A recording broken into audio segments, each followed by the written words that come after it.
And hello there, all you Stay Tuned. Welcome back to another episode of Stay Tuned Sports. It's your good friend Jimbo here. And it's your boy King. Oh, I'm sorry, I jump in. I never know if I'm supposed to say it or you're saying it. I'm always out there. Yeah, it's one of those. I know I say it at the end. At the end, it's usually I'm your boy King. I always jump in there. I'm always stepping on toes, but that's what I do. That's what I do. Yeah. I'm constantly stepping on toes and stepping over lines and all that kind of nonsense. But sorry about that, Jimbo. Sorry. No, all good. All right. So it's kind of getting into the show here. I feel like an asshole. Okay, well you should feel like that every day, but about when did the breaking news come out? About an hour ago, you'd say? Which JJ breaking McCarthy? news? I don't know. There's been a lot of breaking news, so I don't know which one you're talking about. About JJ McCarthy? Oh yeah, about him going. He's going for the meniscus repair, not the trim. So he's out for the season, 4 to 6 months. His rookie season is done. So yes, that came out about, I want to say like an hour and a half, maybe 2 hours ago. I don't know exactly. Yeah. Let me see. What is the message on that? Because we did send it. Well, what time was that? Is that a timestamp? Is there a timestamp? Yes, 1:47. So about 2 hours ago. About 2 hours ago, and I won't name the show that I was listening to because everybody. We mention them all the goddamn time. You know who we're talking about. They were talking about, going over Ireland, this and that, and I forget who it was, the producer or whatever, was like, we got some breaking news, and all that went through my head was like, yes, me and King could go live. The Brandon Aiyuk news is finally broken. And they said, JJ McCarthy's out for the season, and I kind of, for a split second, was like, that's the breaking news. Like, I was disappointed in a way, because I thought it would be the Brandon Aiyuk, and I felt bad. I'm gonna say this. I'm gonna say this right now, because I feel like it's a general feeling amongst NFL fans in general, like in just reading social media, getting you read the temperature. That's what we try to do here. We try to read the temperature, see what the scuttlebutt is around on social media about it. So I feel pretty comfortable in saying this, and this is my official stance. I'm not saying this is representative of Stay Tuned Sports, of Jimbo, or anybody else. I don't give a shit anymore about the fucking Brandon Aiyuk trade. I don't care. Like, either do it or don't. Shit or get off the pot. Do it or don't. I don't care. Well, Pittsburgh's got a contract in place. I don't give a shit. Oh, the 49ers might have something. I don't give a fuck. I don't care. I don't care. I don't care. If you're going to break the news, at this point, if you break the news, I'm not going live. You know why? Because I don't give a shit. If it was a week ago, maybe. But you hemmed and you hawed and you're holding everybody fucking hostage with this fucking bullshit. I don't care anymore. I don't care. Play for the 49ers. Play for the Steelers. Play for the goddamn fucking Browns. I don't give a shit. I'm fucking tired of it. Everybody is. Either do it or fucking don't. And maybe I shouldn't have coffee. Just me setting him off. maybe we shouldn't have. I'm having. I usually have coffee all the time when I'm doing a show. Maybe I shouldn't have this time. Maybe I shouldn't. Yeah. But no, seriously, dude, I'm fucking tired. I'm tired of the fucking Brandon Aiyuk shit. All right? Like, I'm tired of it. Like, fuck you. Do it or don't. Like, stop saying, well, I'm Brandon Aiyuk. I'm going to hold out. I'm holding in, and I'm going to see you. Do. Either agree to it. Do you like the deal in San Francisco? Do you want to play in San Francisco, or do you want to play in fucking Pittsburgh? Because you have the options open. They're both fucking there. Fucking pick something. Make your millions of goddamn dollars, and shut up. Yeah. No, I agree. I'm the same way. I just felt bad that I didn't not that I didn't care about JJ McCarthy. I just didn't think it was. No, you should feel bad. Don't get me wrong. You should feel bad. Like you're an awful person. You're a bad man. I was actually hoping he had I was actually pulling for him. He was one of the few rookie quarterbacks I was hoping would do good. Well, because a lot of people were shitting on him. A lot of people were saying like, he didn't really do too much at Michigan, and he's not going to be a good quarterback, and all these other things. So. Some people felt sympathetic for him. Some people wanted to see him do well. And this is clearly not the way you want to say it. But I'll say this. Like right now, it's not been a great time to be a Minnesota Viking. A player, a part of the organization, or a fan. Yeah. Not been a great time. And what do I mean by that? And I just want to refresh some people's memories here. And this is just in the last 5 weeks. This is what has happened to the Minnesota Vikings, their players, and the organization in just the last 5 weeks. And we start off with something awful. Their rookie cornerback died. Yeah. You have a death. Before this kid could even hit the field, before this kid could even start his life, he's gone. And so you're like, that's awful. This is, like, that's maybe the worst thing that could happen. Yeah. Then one of their starting wide receivers gets a DUI. That's number 2. Their starting cornerback gets an ACL tear in the first day of practice. Yep. First day, tears an ACL. Done for the season. Their other starting quarterback gets injured on the second day of practice. Right there.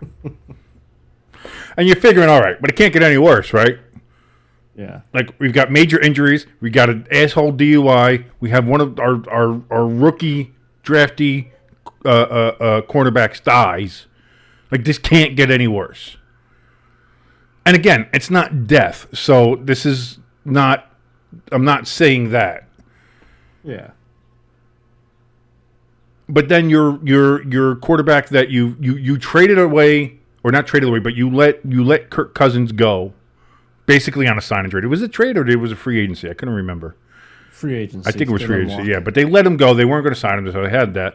But you got rid of him because you're going to sign your quarterback of the future in the draft. That's who you're going to get, and you get JJ McCarthy down there where you are.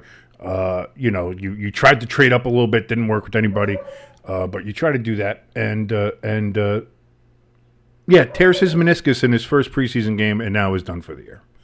So you've had, in the last 5 weeks in Minnesota, you've had death, DUI, injury, season-ending injury.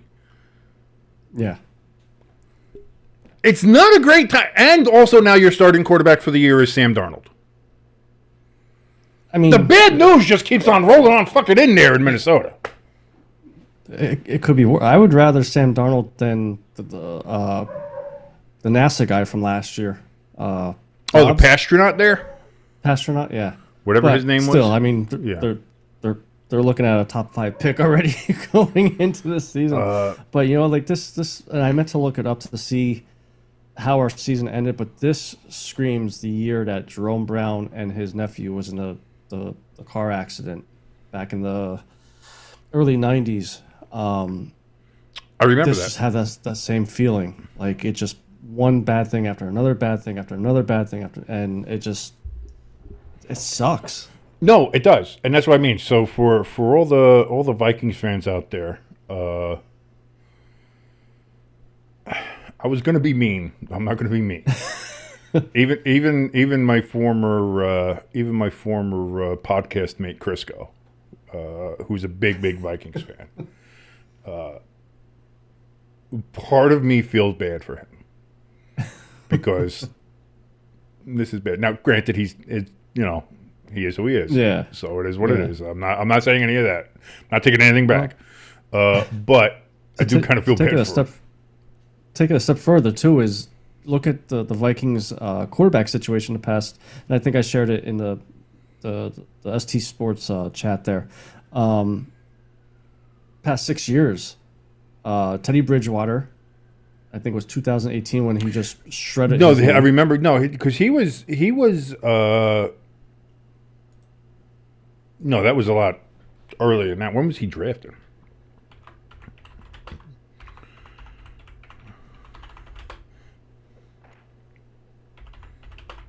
Let me see here. When? Oh, sorry, 2016. I was going to say, I thought it was a little earlier than that. But yeah, because that was his first or second year in the league or something.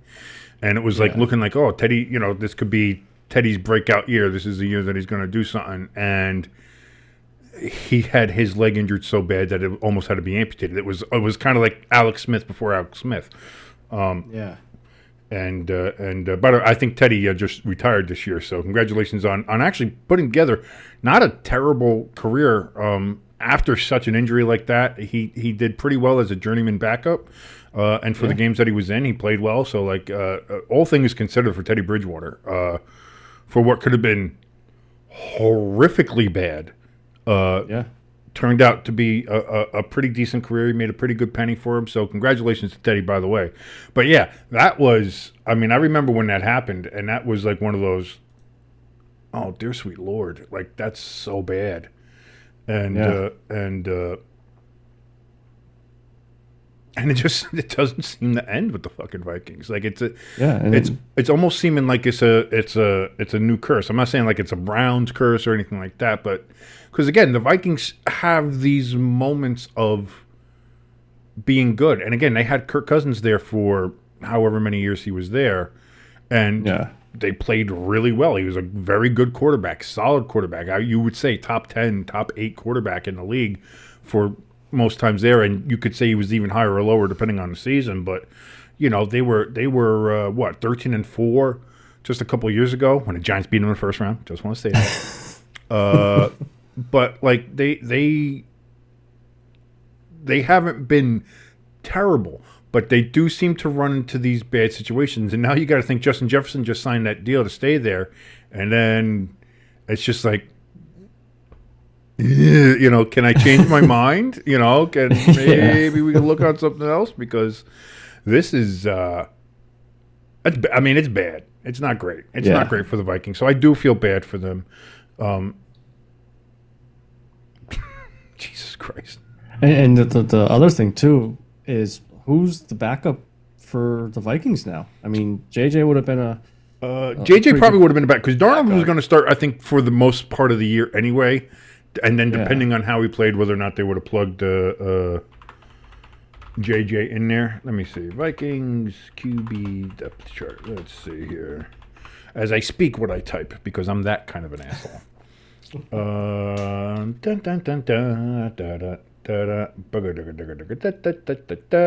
Nick Mullins. I mean, Nick Mullins and backup. And their third string is Jaron Hall. Yeah, I don't know who he is. But who is Jaron Nick Mullins Hall? Has been on a couple teams. He is from BYU. He was drafted in the 5th round in 2023, last year, by Minnesota. So he's there. He's used to it. And then you got Nick Mullins. He's been around for a bit, for a couple, 6 seasons. You know, he's bouncing around. Did you see who the fucking Raiders signed the other day? No, I don't think so. Old 6 interceptions and a half himself, Nathan Peterman. Oh, really? He's still in the fucking league. Jesus. And who signed him? The Raiders. That's not a good sign. The Raiders. Well, I don't know if they signed him as a third stringer. I don't know, but I saw that break out the other day. I was like, oh, Nathan Peterman. I was like, how is that motherfucker still in the league? Like, listen, I'm not shitting on him in that spot. I'm like, listen, congratulations for staying in the league and making your money as long as you have. Yeah. But holy shit, like that's a name I did not expect to see. So I saw Martavius Bryant get signed by the Commanders for the 58th time in the NFL.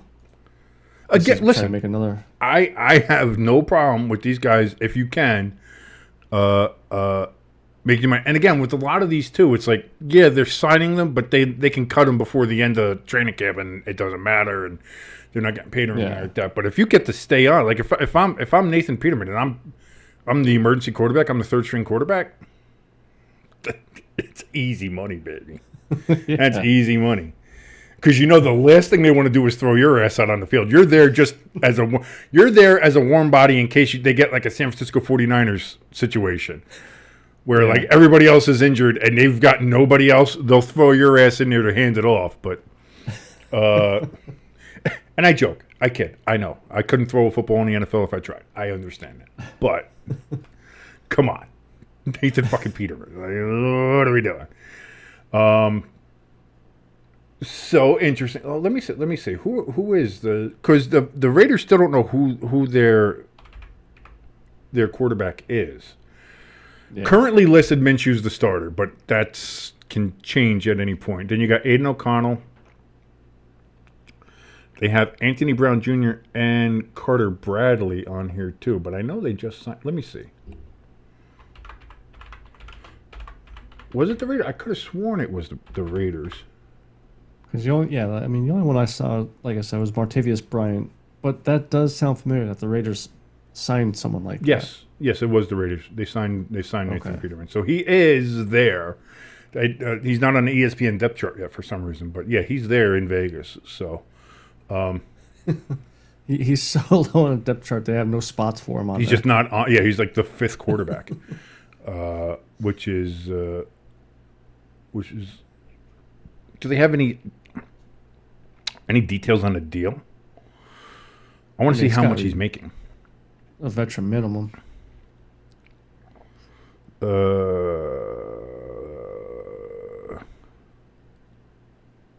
I'd say it's probably like 600,000 or 700,000.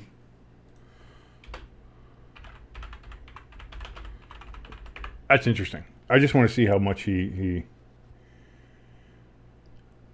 made. Nobody's listing it, so it's probably the veteran minimum that you would have to have. But still, Nathan Peterman still banging around the league, baby. Still banging around the league.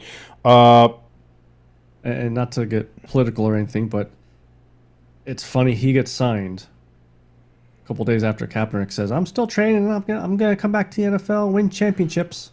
And this is listen. Here's the problem. I saw Florio say this, and I'm not the biggest Florio fan. I think Florio's an asshole, and his takes are usually bad. And I'm not saying my takes are great. I'm not saying that anything I say is better or worse than anybody else. That's not what I'm saying. I'm just saying I don't like Florio. But even Florio's gotten to the point with Kaepernick where he's like, this just seems delusional now. Like he's 7+ years out of the league. He looks more and more like a homeless man every day. And here's the thing: a couple years ago, again, the NFL set up the thing for him to do and do all kinds of stuff. And what did he do? He skipped that and said, "Oh, no, this is going to be a setup for them, so I'm going to do my own thing and get out of that." And went somewhere else where none of the teams were set up to watch him. All the teams are set up at the place where the NFL was like, "Hey, you want to do it? Let's go. We have it right here." Oh, I'm not going to do that. So, like, he already showed, like, it's. And this is the other thing, and people fail to mention this when it comes to Kaepernick. And I'm not saying this, this is not. We're keeping all politics out of this because that's not what the show is. We do this to get away from that. Yeah. Let me take a sip of my coffee here. Okay. So, when it comes to Kaepernick, he was benched before he ever took a knee. He was benched before the kneeling, before all that stuff, before the controversy, before the cops are pig socks and all the other things. Before any of that is when he was benched. So, because I've seen the kind of narrative out there that he was benched because of his political stances or things like that. Nay.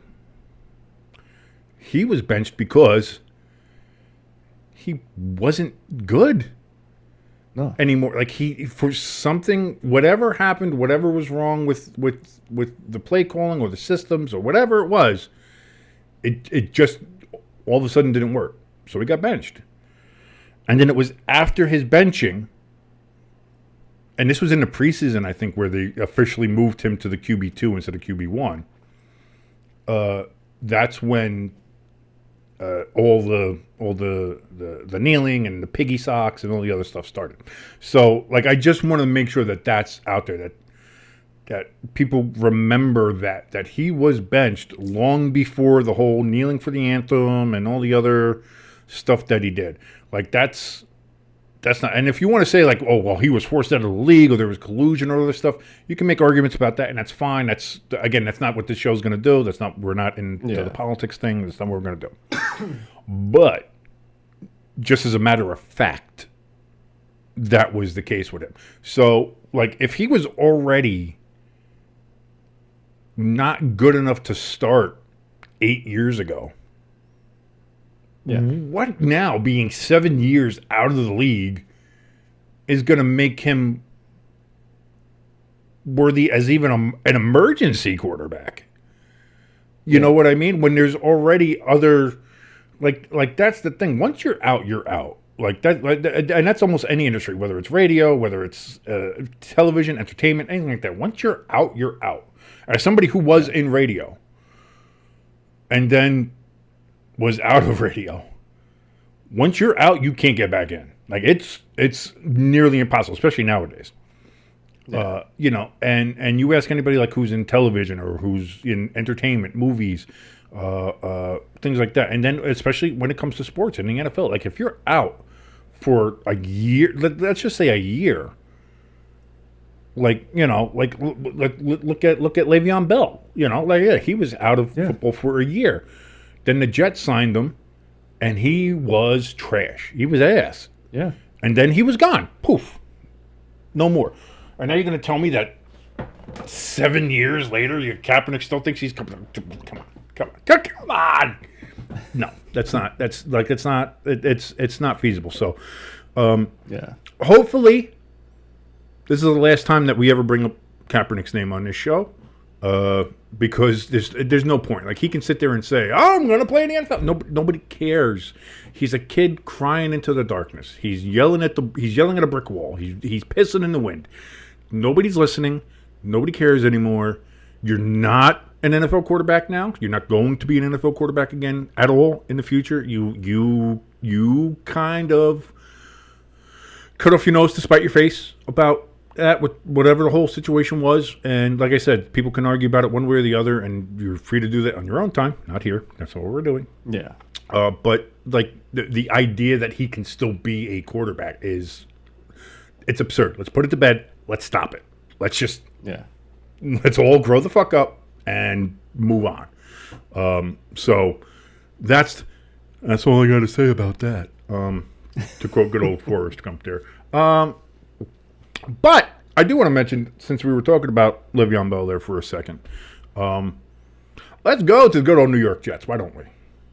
And sounds good. And good old the good old Haason Reddick situation.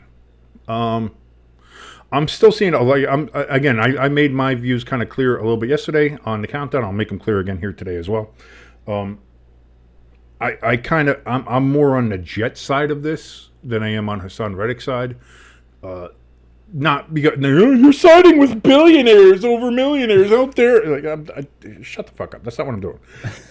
It's because of just what was said, what was done, what apparently was communicated before and during the trade for him, and now what is happening currently. Like, because it seems like there was an understanding that they would try to work out a deal, whether during the season, something like that, and that if something couldn't get worked out, like he was still going to play, he was going to play his ass off, and that at the end of the year, at some point he would either be signed by the Jets or he'd hit free agency and make a shit ton of money. Yeah. And now that doesn't seem to be the case. Now I know other people are saying that the Jets don't have a edge rusher right now. I think because they either traded or let the one they had, they let go. Signed with Philly too. Right. So to make room for Haason Reddick and to have him there.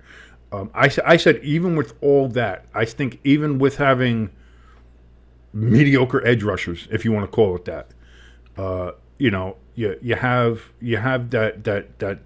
that center of the line is still good. That the rest of that, I'm sorry, that defense is fucking good. Even without a Haason Reddick level edge rusher, I think that defense is an elite NFL defense. I do. So that's what I mean. I don't think there is, in my opinion anyway, and again, I could be wrong. It's rare. It happens, but it's rare.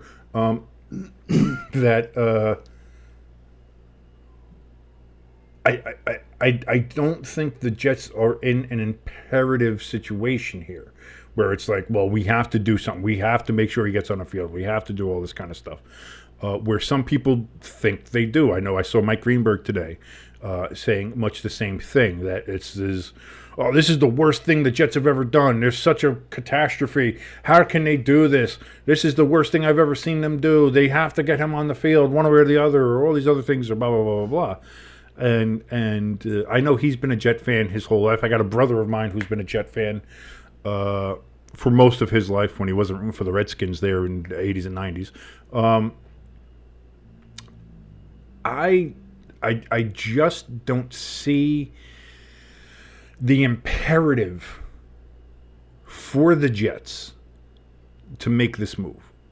And by that I mean to cave. To be like, Yeah. well, sure, we'll bend over backwards and we'll give you all the money you want, or do anything like that. Like, I don't see that imperative. Because here's the problem now. I think the water's already poisoned on both sides. I think the water's poisoned. Yeah. I think the Jets are kind of, all right, well, this guy's kind of an asshole, and he's diva-ing around, and he's already kind of fucked this up, and so there's already a bad relationship there. And from Haason Reddick's standpoint, he's already like, well, fuck these guys. They're trying to shortchange me. I thought I was going to get this, and they didn't do this, and they so I think the well is poisoned on both sides. So Yeah, but like I'm just thinking now, this could be like a Chris Jones situation like last year with Kansas City, where he held out that first week. I think going into week 2 is when he signed the franchise tag or the extension, however I forget how they did it. What happens though? Like, okay, you're saying that even with Riddick not there, they're still elite defenses and that. What happens if he holds out week 1 and they just get demolished? And that could happen. They're playing San Francisco, so that's definitely something that could happen. Yeah. But there's a difference between that and the Chris Jones thing, because Chris Jones has played with Kansas City for years. That would. And be he has a relationship with the Kansas City front office, with the Kansas City players. Haason Reddick has not met a Jets player. Yeah. He's never been in the locker room.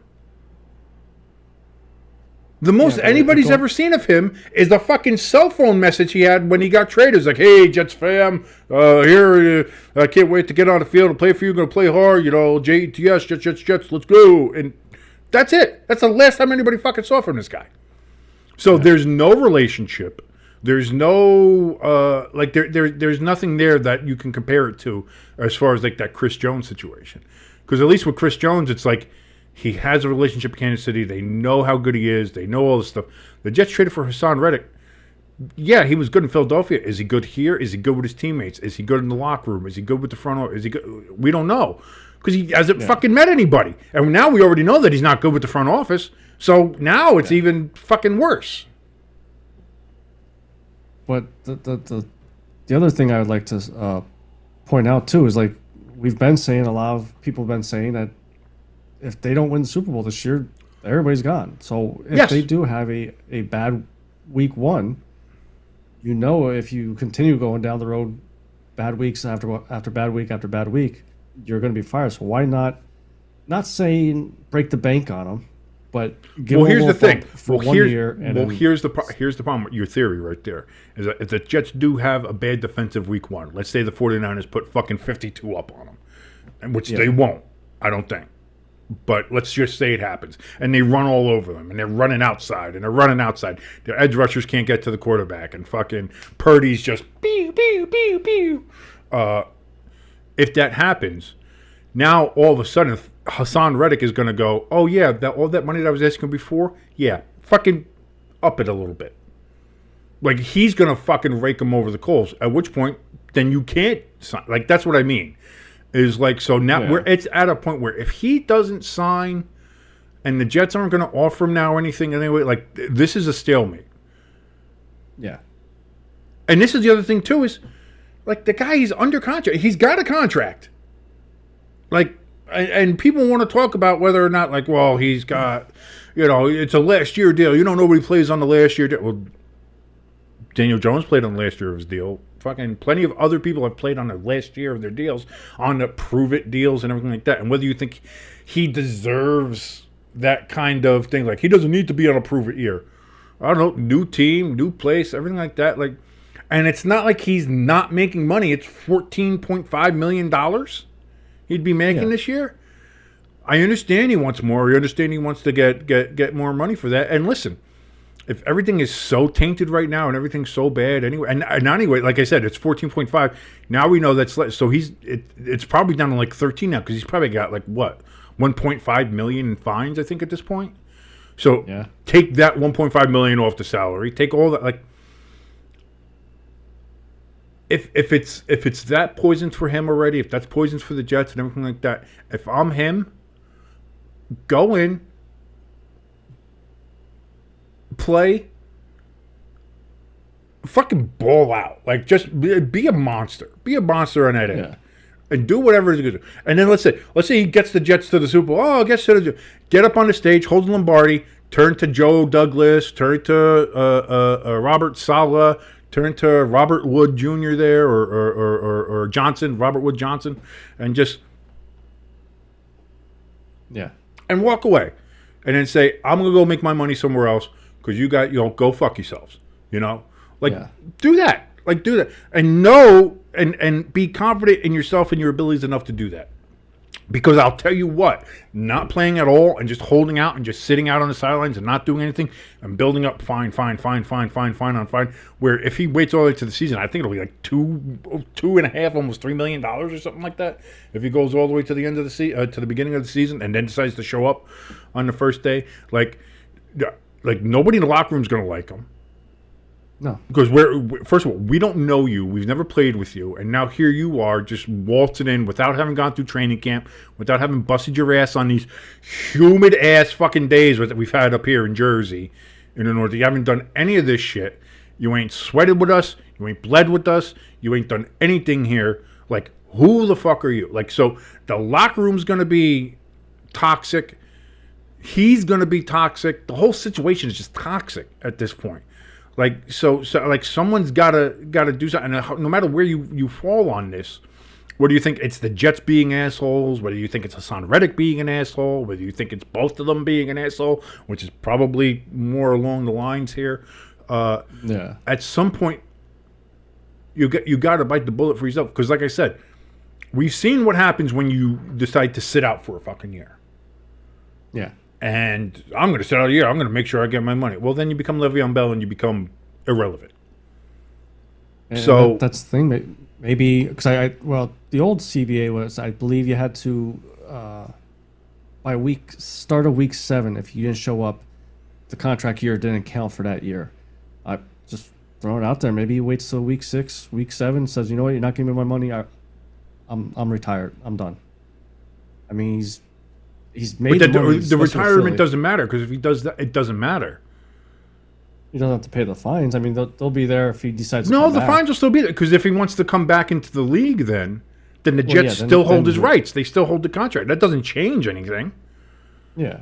So what does that do? What does that do for him? What does that do for anybody? But I'm thinking, like, he'll realize, like, okay, this situation got so bad, I know I can't go to any other teams and get that money that I think I deserve in the snap, because they're going to look at him as a diva. All right, but what does retiring do?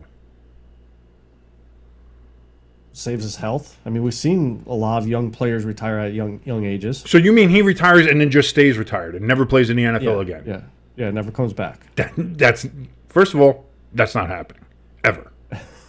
Like, that's not going to happen. And that's what I mean. As far as the Jets are in a situation, like, the Jets have all the leverage. As far as when it comes to contract, because, again, they hold his rights, they hold the contract, everything like that. So if he wants to skip the whole year, guess what? We still have your contract, and now your contract year flips over to next year because you decided to hold out all year. So you're still with us, buddy. Hate to tell you. And, well, the only other thing I could see him doing, if this is how he's acting with this holdout and everything like that, if this is truly how his personality is, because, again, when he was with Philly, this type of person never showed up. Like, he was always a team player and everything like that. When he got first traded to the Jets, he seemed like that guy. Yeah. Everything that he said in the media, everything he said at his introduction, everything he said like that, with quotes to the media, like you look at his stuff and it says like, you know what, we'll try to work something out and we'll see how everything goes. But regardless, I'm coming in. I'm gonna ball out for you guys. I'm gonna make everything. We're gonna see this, and then we'll see what happens at the end of the year, and we'll deal with all that stuff then. But I'm proud to be a Jet. I'm proud to come in here and help this organization and do all this stuff. And like I said, there was no word from him or anybody else up until right before training camp started. And then all of a sudden it became I'm not coming in, I'm holding out, pay me all my money. I don't know who it was. I don't know if it was his agent in his ear, if he just got a bug up his ass, or whatever the case was. A family member saying, hey, listen, you deserve this money. You deserve to get in there. Whatever it was. But to the point that you were just going to say, and I sorry to interrupt you, but yes, like you said, like he never showed this in Philadelphia. He didn't show it at all after being traded to the Jets or anything right up until the start of training camp. Yeah. And so another thing, I just thought about this too. Who's to say, okay, he says, fine, you know what? You guys have my rights. I'll come play for the year and I'll walk at the end of the year. And then games come and coach says, okay, go on, first down 10, go in. No, I'm taking the playoff, and doesn't go in. Now they suspend him. It'll be like a TO thing. When Philly was suspending TO, he'll still get his full year, but just will constantly be suspended, or he'll be a distraction. He'll definitely if he pulls that off. I would hope that he is a little more professional than that. Yeah. That if he was going to say, you know what, fuck it, I'm coming in, I'm playing, that he would come in and play and wouldn't pull that kind of stuff and just be like, third down play, I don't feel like it, and then not go. Like I would hope that he's not that kind of person. Because again, everything that you've seen about this guy up until the start of this training camp was professional. Good teammate, good player, obviously good player. Was a solid dude, as you would say. Good guy, professional. No, like he's that kind of guy. So you would hope that if he makes that decision to say, "Fuck it, I'll play," and then at the end of the season you can go fuck yourself. But for now, I'll play. You would hope that he would be professional enough to then play to his ability. And it's to his credit, because again, if he tries to do that, again, that's not going to help him, and that's not going to help his free agent market either. Like if he starts going like, I'm not going in on this play, or I'm not going to do this play, well, then all he's doing is destroying his free agent market. Yeah. So that's the other part of it too. Like if he comes in to play for the Jets, I believe he would come in and be an absolute monster. But like at this point, you have to say that the well is poisoned between the two of them. And unless something drastic happens where all of a sudden, a contract is reached and, or there's an agreement or something, and it certainly doesn't feel like that right now, because the Jets have taken a very hard line on it and said, we are not trading you. And we let you know the situation, what it was when we traded for you. You seem to understand that. We understood that. Everybody seemed to be in a pretty good understanding. And then you went and pulled this. So we have that. And then,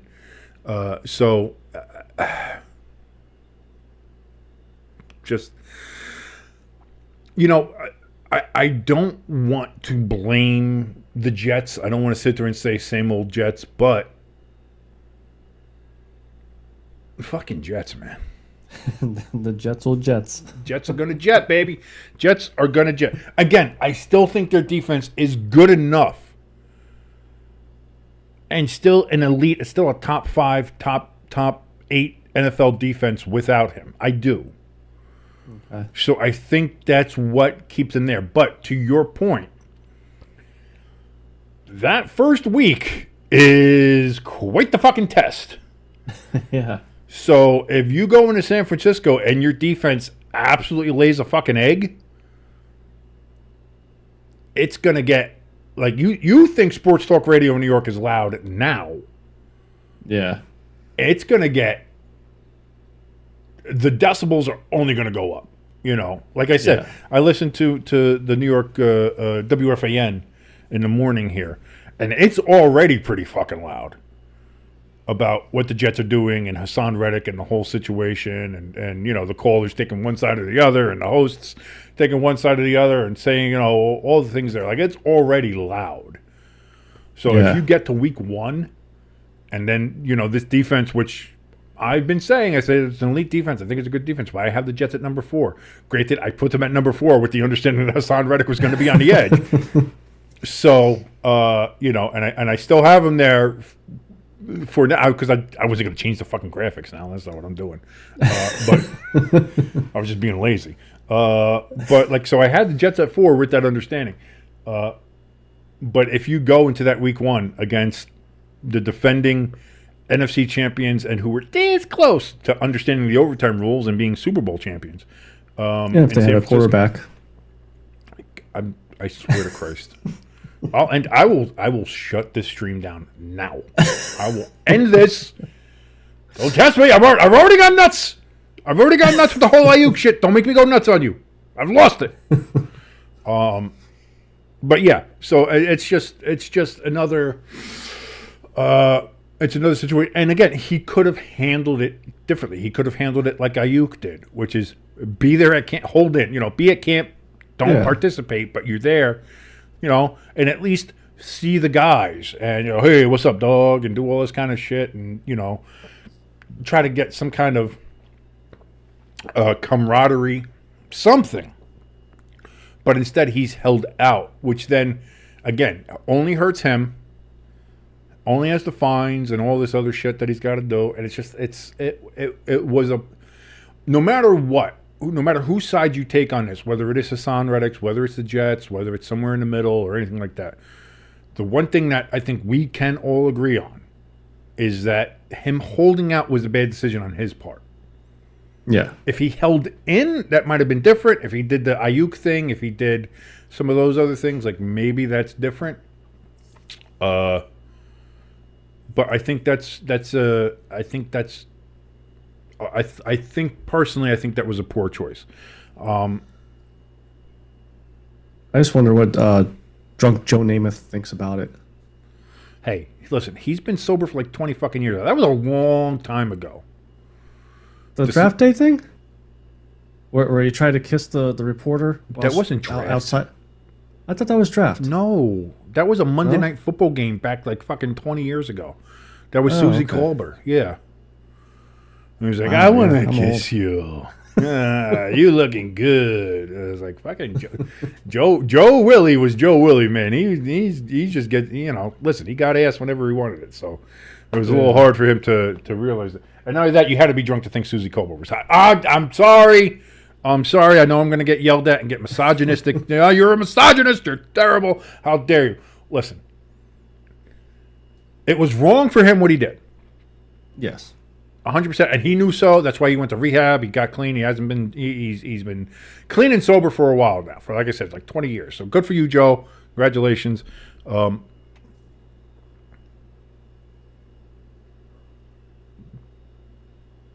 Susie Kolber, like, come on. Like, let's, you know, that tells you right there was a problem. He had a problem. All right, yeah. Like that. I don't mean to be mean. I don't mean to be mean. That's not my point. That's what I'm saying. Susie Kolber, she's great at her job. She's been part of ESPN and the NFL and stuff like that for a while. Although I think they recently let her go. I'm not sure. I don't know if she still works for ESPN or not. But well, ESPN let a lot of fucking people go. So, but you know, she's a professional. She's very good at her job. I know she does. She was an anchor for a while. She was all this stuff. Like, she's very deep with the NFL. So, like, again, great career, great professional. She's absolutely wonderful at her job. Yeah. In the context of what happened, of Joe Namath trying to flirt with and be sexually inappropriate, let's say, with Susie Kolber, who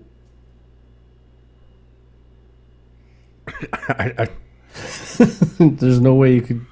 I mean, come on. Like, I mean, again, she's wonderful at her job. So to kind of help you out here, she's a fantastic professional. Congratulations, Joe. Congratulations, Joe, for being clean and sober for so long. Mazel tov. Did you see more of the shit that's going on with the Olympics from Paris? Well, it depends on which one you're talking about, because I love B-Girl Raygun. I still do. Like, congratulations to her. That's the one I'm talking about. Memeness. I love her. I thought she's done great. Although I have heard apparently there is some controversy about how she got there or not. Like, her husband was the coach of the Australian breaking team. Yeah. I guess she set up like the judges and everything so that she could work her way through the whole thing, and now there's investigation. Well, they want an investigation. I will say this. Never in my life have I been more happy that somebody cheated to get where they were. Why? Because if she didn't, we wouldn't have had what we had. And that's worth more than anything. That's worth more than a gold medal to me. Her doing the Homer Simpson curly spinning around, doing the fish flop, doing the Billy Big Mouth bass on the wall, flippity floppity, floobity, flippity floobity, like that. Like, that's worth everything. Yeah. So to B-Girl Raygun, and her husband, and to everybody who colluded with her to make sure that she got to the Olympics and to put on that level of a performance. I wish to applaud you and thank you so much for what you've done for not just the Olympics, not just us, but for the world. Because you have provided a meme that will be used for at least a decade to come, if not longer. And whenever the Olympics come up, there will be an uptick. There will be people who go, remember B-Girl Raygun? And there's going to be a younger generation that doesn't know what the hell you're talking about. But meanwhile, there's going to be knowing nods and smiles from everybody else like, yeah. I remember B-Ray. I remember B-Girl Raygun. That was something. So, listen. Whatever punishments they find there in Australia, however the Australians feel about, she embarrassed us, or whatever they're feeling. You're Australia. You're embarrassing anyway. I'm not trying to start an international incident, but Australia seems to think they have some rivalry with America, and you don't. So, I'm sorry. You don't. And overall, with the Olympics, I mean, no pun intended, just a complete shit show. I saw some people saying, what a great show. Paris raised the bar. And no. It wasn't the best. It wasn't the best. I watched maybe 4 or 5 events out of that whole, 2 weeks of it? Yeah, it wasn't captivating. The rugby, I was big on the rugby. Our women's rugby team, I watched that. They did a great job, so I made sure to watch that. Watched a lot of like handball, water polo, things like that. Like the cool niche sports that you only get to watch, every 4 years. So that was fine. But overall, like, and when we say shit show, like they had them swimming in poop water.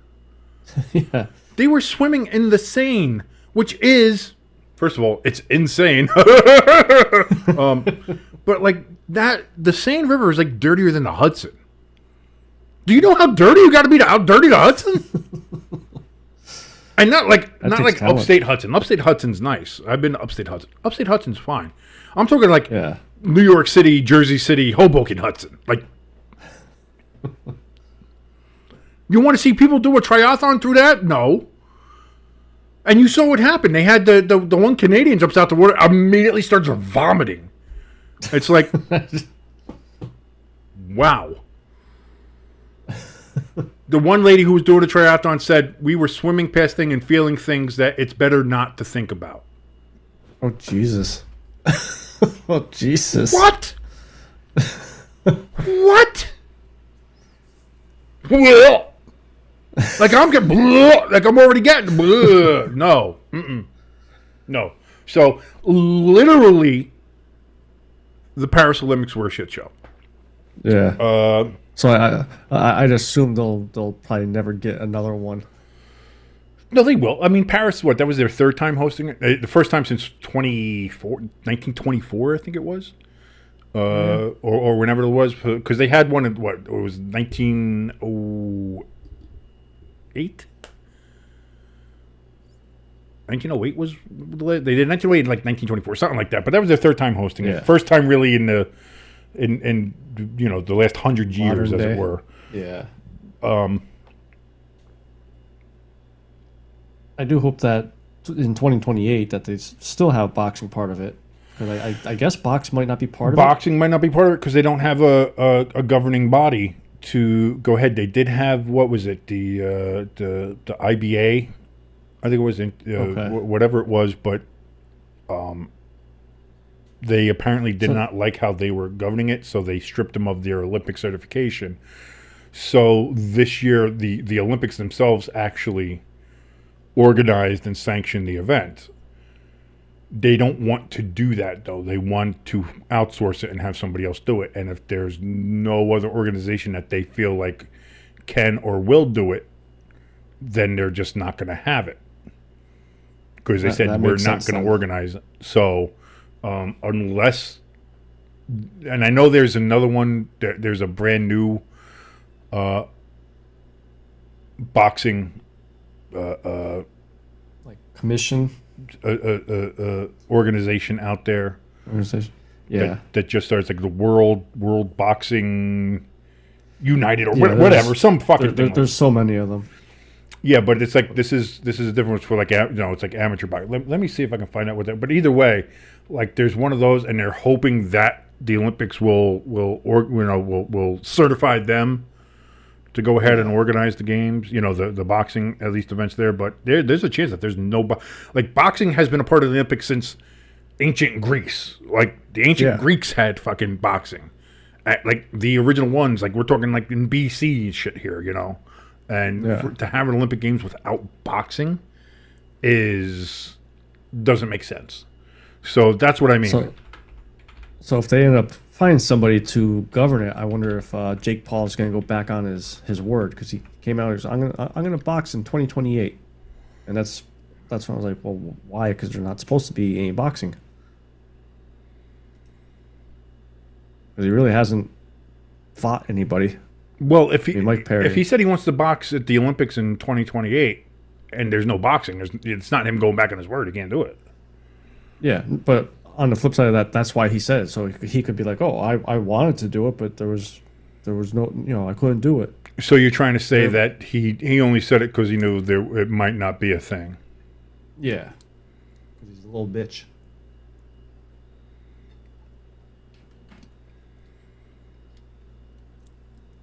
I'm trying to see if I can find the name of that. WBF. That's another one. No, not the WBF. No, it's not. No, it's something new. I think it's just called World Boxing. Oh, okay. Yeah. World Boxing expects to expand its membership base to at least 50 national federations in the weeks after the conclusion of the Paris Olympics. The organization already has 37 members, including most of the top Western national federations.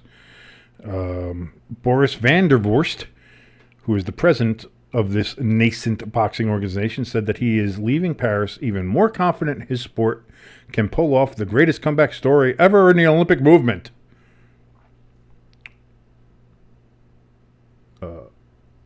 So it sounds like they're going the right way. We have a problem. What happened here?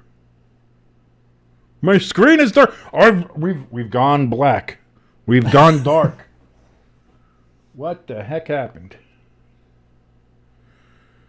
Oh no. We have lost video signal. No, seriously, we are dark. I think we have volume. We can hear each other. Hey, how you doing? Yeah. But we are currently dark, and I don't know why. Let's see here.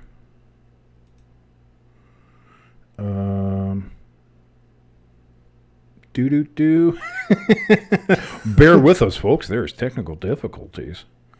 Where's what? Uh-oh. We are having problems. So both screens are out. Yes, both of our screens are out. I'm trying to figure out why, and I will in a second. See, this is the problem. We were talking about the Paris Olympics. The Olympics got their people in. The Olympics got people everywhere. You don't want to fuck with the Olympics, man. So, not sure, but give us a moment. Give us a moment, everybody. Have some music playing in the background.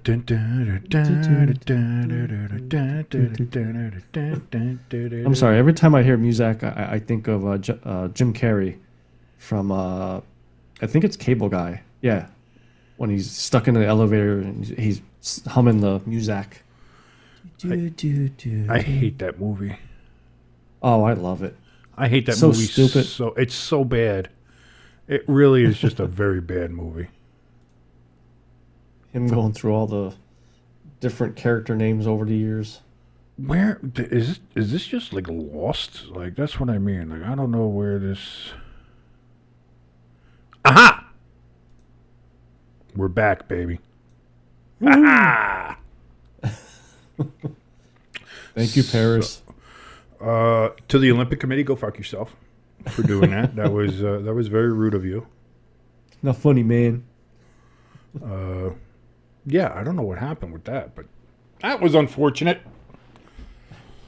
Maybe this second monitor isn't going to work out the way I thought it was. I don't know. But anyway, so yes, we're done with the Paris talk because I don't want to have anything else shut off. You don't want to piss them off anymore. I don't want to have anything else being shut down here. We don't need that. Let me go ahead and put this over here. So, what else was there? I thought there was something else we wanted to talk about. I can't remember now, though. I didn't post this in the chat, but Dana White coming out saying Conor McGregor will not fight this year. So, Michael Chandler waits a little longer. Conor McGregor's never going to fight again. Well, if he does fight, he'll fight in BKFC, but he won't fight in UFC ever. He's not going to fight in BK. He's not going to fight. And here's the other thing too. I don't think he should. No, just on anything. Actually, he's actually made a partner with BKFC now too. He's made his money. He's made also this. Well, he's partnering. That just means he's making money. It doesn't mean he's going to box there. No, I know. I mean, he's part of the ownership. Just like in UFC, he keeps saying that he wants to fight this fighter, that fighter, put this fighter on notice. Just typical Conor. Well, not only that, but he's fucking older. Like, he's fucking as a fighter, he's fucking old. Yeah. Like, I'm sorry. Like, this idea that and maybe there's a part of that too where it's just like, I still want to show I can fight or something, but it's like, again, you broke your fucking foot while training. You're done. It's over. Stop. Yeah. Like, just let it go. And I think everybody has to understand that too, and not give him so much shit for it, and just be like, whether you like him or don't, or anything in the other shit he does or whatever your feeling about him is, just I wouldn't mind giving him another chance in Roadhouse 2, if they do a second Roadhouse. To me, he showed a little potential of acting. He could, and listen, maybe he does like the small goofy roles. Maybe he does stuff like that. I don't know. But whatever it is, be that as it may, I think it honestly is better if he just lets it go. Stays away. Just lets it go. And just be like, listen, all right, I'm done. I have all these other investments. I'm just, he's making money. His money is making money, which is, at the end of the day, that's what anybody wants to do. You want to have enough money to where your money makes money. And he's got his various alcoholic brands there. He's got his various other investments that he has. He's got the BKFC investment. He's got all these other things. Like, at some point, like I don't want to get punched in the face anymore. I don't want to get kicked in the side of the leg. I don't want to have someone break my fucking other shin. I don't want to, and that's the other thing too. Like, people forget that one of the last times we saw him, his fucking leg turned to jello. Yeah. And he did try to stand back up on it and fight. It was like, what the fuck are you doing, retard? Stop it. So, like, as far as that goes, listen, Connor, stay home. Say la vie. Sláinte. Have a great day. And just do what you do. But just don't fight. Just don't fight anymore. I did want to bring this up, too, because this is a very interesting thing. And it also goes into my file of, Josh McDaniels is a dick. You had posted that, and this comes from ML Football, so take it with however you take it. I think it's Sports Illustrated is the one that... So they get it from a source. They say they get it from Sports Illustrated and Pro Football Focus. But apparently, reportedly, allegedly, in 2023, the Raiders general manager Dave Ziegler at the time had a deal in place to trade up to the number 2 overall pick to draft C.J. Stroud to get them onto the Raiders. Josh McDaniels overruled him and nixed the trade. For what reason, you say? For who, you might ask? Who? To sign a 3-year, $72 million deal with his boy from New England, Jimmy Garoppolo. Just like, how well did that turn terrible. Out? so terrible. Dude, Josh McDaniels. Charles Barkley terrible. Josh McDaniels might be the worst fucking person to ever be put in charge of a football organization, and they did it twice. Denver did it, and fucking Vegas did it. He's just the fucking worst. And the Colts almost did it until he fucked over the Colts. Yeah. So and so after he did that, like, why would you hire him? And that's the other thing too. The Raiders got rid of Rich Bisaccia, who everybody on that team loved after the whole Gruden thing happened, and that team had they had a player kill a girl in a DUI accident that he's spending the rest of his life in jail for, and all these things. They had so many issues, so many fucking problems. They had it was just endless. And still, that guy willed that team to make it to the playoffs. Yeah. And everybody, at the end of the season, he wrote every single player a personalized thank you card. Like the players loved him. Everybody loved him. And what he did, and what did they do? They fired him and brought in fucking Josh McDaniels, to which there was a fucking mutiny. Yeah. To which Antonio Pierce had to try to talk everybody down and get them to calm down and to get them off the edge, and talked about how it felt like when the Giants were going up against the unbeaten Patriots in the Super Bowl, and like nobody gave them a chance, and everybody was like treating them like underdogs and treating them like that, and this is what we are right now. Like, we have to remember that the only people we can trust are in this room, and the people we like are in this room, and this is what we do. You got to believe in each other, believe in your coaches, believe in all this stuff. And got everybody to relax and get off that edge, and everybody leaves the room. And then McDaniels goes to him and says, never talk about the Patriots that way again. And leaves the room. What an asshole. What an absolute asshole.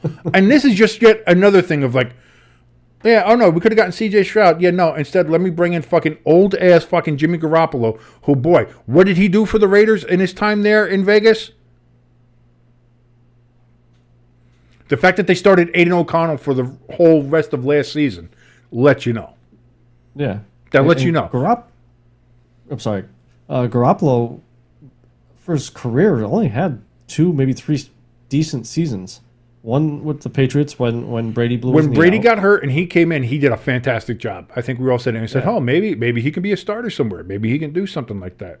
And then he had the year in San Francisco where they went to the Super Bowl, and he cost them that game. I'm going to put that out there right now. But solid seasons, but nothing ever spectacular. And now, especially when he was on he was on the down. Like, that's why San Francisco was fine letting him go. That's why when it was like they didn't sign him. Remember, they didn't sign him. There's a whole contract thing, and they didn't sign him. Then they said, okay, you can find a trade if you want to. And he was going around and he was looking, and finally, and then fucking what happened? I think it was like Trey Lance got hurt or somebody got hurt, and so they kind of signed him real quick to a adjusted 7-year deal so we could go in there. And sure enough, Trey Lance got hurt, and then he goes in there, he gets hurt, and then we have the story that is Brock Purdy. Like, to sit there and say, like, oh, we could get a quarterback of the future, or no, I don't want that. I want Jimmy Garoppolo, who's already fairly old in NFL terms. You know, he's been around for a bit. So, like, that's just... The more you stop and think about it, the more you actually stop and think about it, the fact that Belichick was able to do what he did in New England with fucking Matt Patricia and Romeo Crennel and Josh McDaniels and Charlie Weiss, like, you look at what all these people did outside of New England, and they all are fucking awful. Yeah. Josh McDaniels is the worst, but you know how hard you have to be, like, at sucking to outsuck Matt Patricia? Matt Patricia doesn't know what the fuck he's doing. Yeah. And you outsucked him. That showed in Detroit and towards the end of the year last year with Philly. You outsucked Joe Judge, who did a quarterback sneak on 3rd and 9 on his own 3 fucking yard line. You thought we forgot about that. We don't forget, Joe. Not here. Not in this dojo. I was gonna say I don't think any Giants fans can ever forget about that. That guy was given the vote of confidence, and I was one that's like, give him another year. Let's see what happens. Give him another year.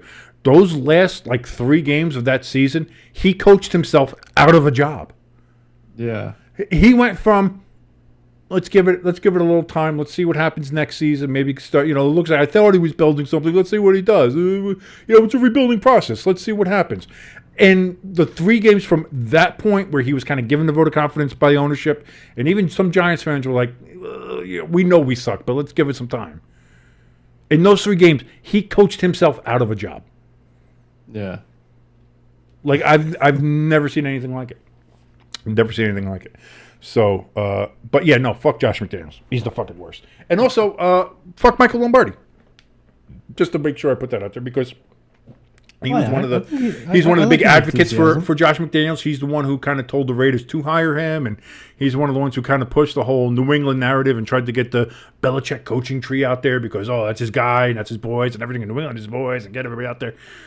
Michael Lombardi knows dick about shit. He doesn't know anything. And people go to him and expect, he knows more about football than anybody's forgotten. He's forgotten everything because he doesn't know what the fuck he's talking about.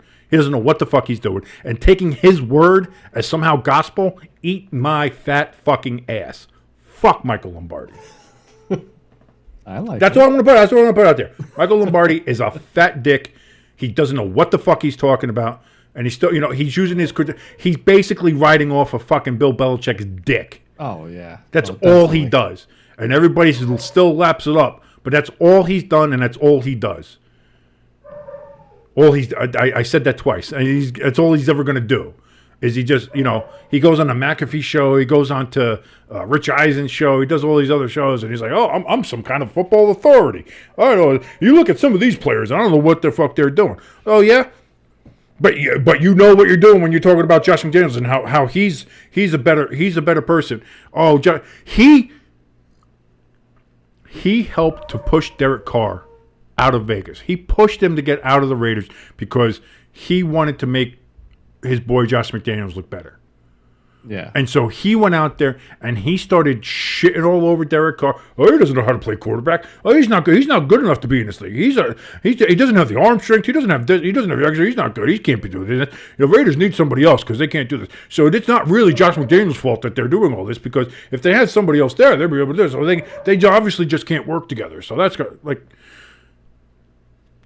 he single-handedly tried to ruin somebody's fucking career and his time there to the point, like, we all know the fact that McDaniels made his wife fucking cry. And that's when you should, like, when he did the interviews, he's like, that's when I knew my time there was done, when he made my wife fucking cry. It's like, so, yeah, no, fuck Josh McDaniels, and especially fuck Michael Lombardi. Like, I can't stress that enough. Michael Lombardi is a fat doofus who doesn't know shit, and if you listen to him as some kind of football god of knowledge, it's not great. Don't do it. Don't do it. Don't do it. He's as big of a piece of shit as Josh McDaniels is. That's all. That's all I'm going to say. I'll leave it at that. Before I get into, I don't want to get into any trouble. I don't want to step over any lines. I don't want to say anything out of turn here. But he's a huge piece of shit. And like I said, I think he's even a bigger piece of shit than Josh McDaniels. And it's hard to get a bigger piece of shit than Josh McDaniels. But Michael Lombardi is a big, fat, Italian, sloppy, diarrhea, fucking spaghetti shit. I think you need a hug. And that's all I got to say about that. Also, fuck the whole Brandon Aiyuk thing. Either sign or don't fucking sign. I don't give a shit anymore. Fucking do something and just put everybody out of their fucking misery, would you? But I don't know why. I feel very ranty today. Very ranty. Oh, crap. This was a good show. Was it? I don't know. We had fucking cameras going down. We had fucking technical difficulties. Oh, my God. Cats and dogs living together. It wasn't the Olympics. It was the Wyatt Six. They hacked your... You didn't have no VHS. I didn't see any VHS or anything that said, like, you lied or anything like that. I didn't see that, but I don't know. I'm going to start turning around all of a sudden and be like, we're here. Fuck! Come on, Bo. Knock it off. Anything else? Although Nikki Cross can come and surprise me anytime she wants. I just want to I can't wait till she wrestles. Like, that's the one I'm looking forward to, is when she starts wrestling. I always liked her. I always did. I always liked her. I liked her in her run with Sanity. I thought Sanity was a decent group, but I liked them. I liked her time with Bliss, with the Bliss Cross applesauce shit. Like, that was pretty cool. Yeah, so I'd like to see her get back in the ring and do stuff. So that's that'll be good. But yeah, so that'll be that, I guess, for now. All right. Well, make sure you guys tune in Friday. I almost said tomorrow, but Friday for our Friday forecast. Friday forecast, that's right. We're doing the NFC West to kick off that. We're kicking off the NFC. We did all the AFC. You can check all of that over on our YouTube channel. Check out all the old videos there to find out all the new ones coming out. Like, share, and subscribe. Hit that little notification bell. Make sure you put it on to all notifications there. I know that YouTube is always constantly changing that. So do that so you know whenever we post something new. I want to thank all the subscribers, by the way, for subscribing and watching us. Please make sure to like, share us around, share us everywhere, share us like herpes. That would be really helpful. The more subscribers, hopefully, we're close, I think, to the point where we can start monetizing soon. I don't know if it's 50 subscribers or 100. I forget what their limitation is for it, or 50 might just be you can do streaming from your phone or something. Yeah. Yeah. So either way, just help us out. Help us get more subscribers. That would be just a huge thing. So you can join us on our Discord. Links Yes. below to go help us out there. You can donate money to us so that we can get better stuff. Maybe cameras that don't go out halfway through the show. Maybe new microphones because this one is kind of funky. That would be very nice too. We also have a merch store that also gets us money, but you also get something in return, like a nice cool shirt. And football season's coming around. Fall's almost here. We have a lot of hoodies over there. That's meant just for the fall. That's why they're football hoodies. That's why I make them, because I love hoodies. Hoodies are my preferred clothing to wear, and that's why I can't wait for all this hot weather to go the fuck away so I can put on some hoodies. It'll be nice. But again, you can go check that out right over there if you hit that QR code, or again, we have the links down there as well. So, yeah, that's all. I just got to get all those plugs in. Sorry. All right. So till next time, I'm your good friend Jimbo. See, this is where I come in and say, it's your boy King. See? We're out.